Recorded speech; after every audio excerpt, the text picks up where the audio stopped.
I just want you to do me a huge favor, because this is a serious moment for me. And what makes this moment serious for me is that I'm sitting in a room of people who have the ability to make their dreams become a reality.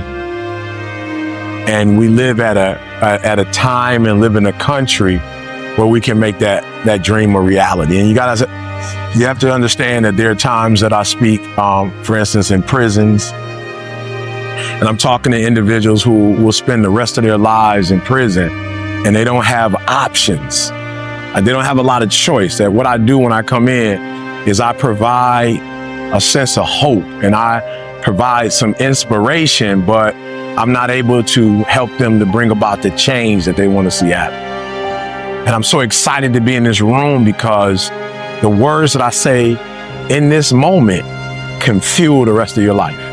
Right? So I'm so excited. Like that for me, this isn't I won't ask you for anything over the next hour other than the things that are going to take you to the next level.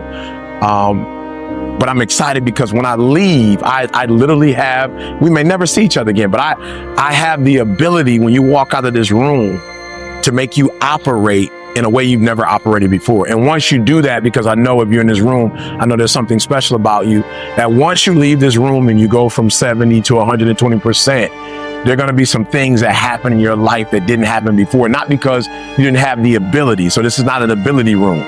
Like we're not talking about ability. We're talking about activating this greatness that's in us. Your abilities are your abilities. I'm not going to be able to help you to do anything that you do better. Like I'm not going to be able to give you a gift that you don't have. But what I will be able to do is help you today operate in a way you've never operated before. Right? I will help you to operate in a way you've never operated before. I'm going to help you to do some things that you've never done in your life before. And as a result, you're going to be able to go to a whole new level. So we have to start here. We have to start here.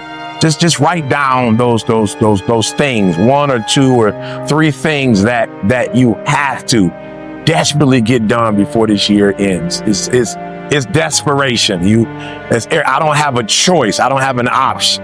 You got to get that done. Got it. Like, I just want you, and I'm not talking about stuff that's kind of important. I'm talking about the stuff that has got it. The ball's dropping and you can't keep talking about it. Like, you will not be able to rest if you didn't get this done. I want you to write that down. I want you to write that. That's where we're starting. I want you to write that down. E.T., like, I got to get this done, E.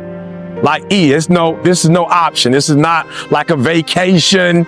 This is not, just making a couple more dollars for the sake of buying a car, a house. Like, E, this is some life and death stuff. E, like, this is some change the trajectory of my life stuff. E, this is like, it's going to put me in a place like where I'm just going to be able to get to that place that I've been trying to get to. I want you to write that down. And it was, look, guys, I'm being honest. It was like random. It was like just totally random. It was out of nowhere. It was the Christmas holiday, and Carl, our videographer, had his family over, and we live around, at that time, we lived around the corner from each other. Now we live on the same block. Random, right? Christmas was over.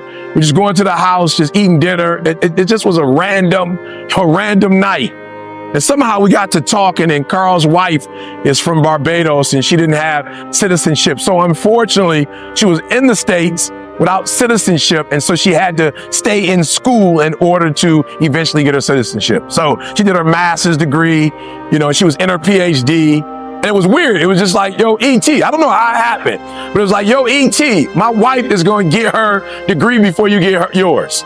Right? I'm an American citizen. Like, I'd already been in the program for a few years, and it was, I don't know, but have you ever heard, like, when it's your time, like, it's that moment. It's like, enough is enough. I can't tell you. People have asked me before, Eric, when you get your PhD? I'm like, I'll get it done. E.T., how far are you in the process? Finish all my coursework. I just got to write the dissertation. But it was something about that night that was different. It was almost the end of the year. And I remember Carl, listen to me very closely, guys. I'm being real with you. I didn't even have a conversation with Carl. Like, we never even talked about it afterwards. I never said anything to him about it, but I felt this guilt. I felt like this embarrassment. Like, and for real, he wasn't like speaking directly to me. He was just saying, hey, E, I think my wife's probably going to finish her degree before you finish yours. And I'm talking about like it pierced pierced. And I just remember like we were talking afterwards and I didn't hear anything. Like, have you ever been in a conversation and it just shifts and somebody's talking to you and like you can't hear the words that are coming out of their mouth? I didn't hear anything he said. I just kept it like, E, when are you gonna get this done, E? Like, yo, E, are you ever going to finish this? And it's not about a degree, but are you ever going to finish this? Like, are you going to get it done? And I remember excusing myself, like, all right, Carl, hey, great time. Love you guys. Gotta go. Gotta get up in the morning. And I'm telling you, God, it's not even a 5-minute walk, and it felt like an hour. All I could think about when I was going home was like, enough is enough. Like, I'm through. I'm gonna get this done. Okay, just help me out. You're in the room. You ever had that enough is enough moment? Raise your hand for me. You had that enough is enough moment, right? So I need you to be there. Like the next 30, 40 minutes, I need you in that space. That enough is enough. I'm not dumb, like I can get a PhD, has nothing to do with that. It has everything to do with the fact that I just didn't say, all right, this is the year, right? And so that thing you wrote down, I need you to do me a huge favor. I don't know if you have a pen or a piece of paper. I don't even know if you can do this on your phone, but I want you to kind of put a year next to that for me. Put a year. I want you to just put a year on that for me. Like, don't make up, like, don't do it for me. Just a real number. Just give me like a real solid number, right? And I remember saying to myself, like, yo, if we come back next year for Christmas and your family's here, I remember saying to myself, we come back this time next year, I'm gonna be Dr. Thomas. We come back to your house next year. As a matter of fact, I will pay for your parents to come. Like, I want to reinvent this whole like scenario again next year. Like, I want everybody here. Let's do the same meal. Let's sing the same songs. Let's Twilight Zone this thing out. I want it to be exactly like it was, except for this time, I want you to say Dr. Thomas. Like, this is going on in my mind. I'm not having a conversation with anybody. And I'm saying, like, this is it, guys. This is it. And so I put a date on it. I put a date. I said 2015. 2015, we're not going to have this conversation. 2015, this time next year, I'm finished. It's done, right? Good. So now I need you to do me a favor. I need you to put a month next to it. Yeah, I need you to put a month next to it now. You got January all the way to December. I need you to put a month on it for me. Give me a month. Yeah, I need you to put a month on it for me, right? Right now, as you're writing the month down, what I want you to think about is, okay, so write this down too. I'm sorry. I know you came to listen, not do a lot of writing. I apologize, but I really need this. I really need this. I really need this. I really need this. I need you to write down 3 people you love next to those goals. 3 people you love. Just 3 people. Right? Give me the name, write the names down. I don't put son, mom, and give it to me, right? Write their names down. Now, this is what I need you to think about. What I need you to think about is how this goal or these goals will revolutionize their lives. Like, I really want you to think about, okay, you can do this later. When you get home, you can do this later, but I want you to write down for each one of them, give me 3 ways. Please do this when you get home. If you really love them, like you say you love them, when you get home, I need you to write their names down, and I need you to write down when you get to this place, when you finally make this thing happen, how is it going to empower them? How is it going to change their life? And all I can think about is, wow, if I get this PhD, like I can just like change the zeros. Like, I just remember thinking like there were doors that were closed to me in the United States of America, right? Because of the nationality that I come from or the part of town that I come from. And I specifically remember people picking other people over me for speaking engagements that weren't as good as I was. I remember people using the excuse of you're not qualified enough. And I remember the PhD, we're gonna solve all of that. Like, no more ET ain't qualified, no more like we're gonna pick this bird over this bird. Like, nope. This PhD is going to open doors for me that were once closed, which means it's gonna open doors for my daughter, which means it's gonna open doors for my wife, which means it's gonna open doors for my mother, which means it's gonna open doors for CJ, which means it's gonna open doors for Carl. And so every day when I woke up, I remembered the people that this degree would affect. And so the days I did not feel like studying, the days I did not feel like writing, the days I wanted to sleep on the plane, I thought about CJ and his family. I thought about Carl and his family. And I said, E.T., keep going. Listen to me very closely. The reason why you stop and start, and you stop and you start, and you stop and you start, is because the goal is not meaningful enough. There's something about the goal that if you quit, it's not going to hurt nobody. If you quit, it's not going to change nothing. If you quit, it's not that deep. Look, this is what I need you to do. So immediately when I left that house and I made up in my mind that I was going to get the PhD, I remember immediately doing a TGIM said, all right, it's over.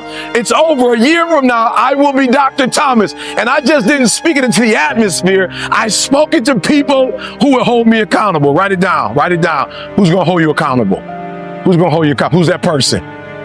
Who's that person? And some of you have been a part of the real estate program. Some of you just come to hear me. When you leave, I need you to call that person, that guy, that young lady, that mother or that father. Like, I need you to call that person and say, yo, I got to do these 3 things before this month and before, and this is who I'm doing it for, and this is why I'm. So just somebody real quick over here, because we gotta make this real. Somebody over here real quick, we gotta make this real. Somebody tell me, who's that person you're calling over here?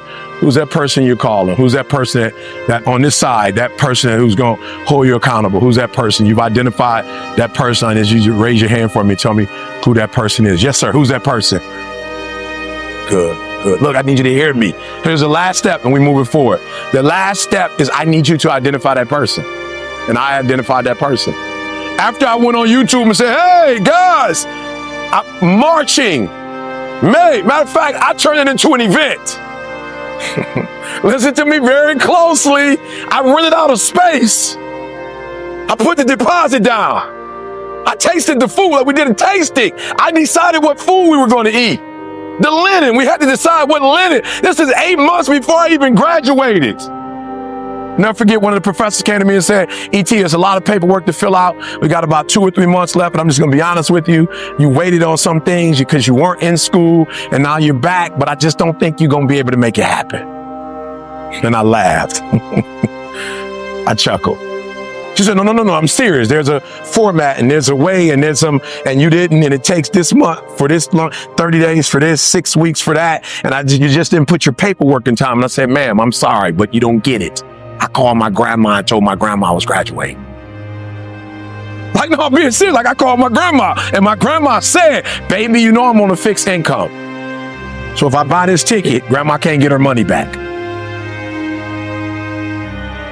I said, ma'am, I told my grandma that I was graduating, and my grandma already called her hairstylist and told her how she wanted her hair to look.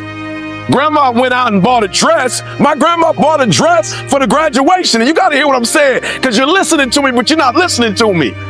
Listen to what I'm trying to tell y'all. I'm being real with y'all. My biological father wasn't in my life.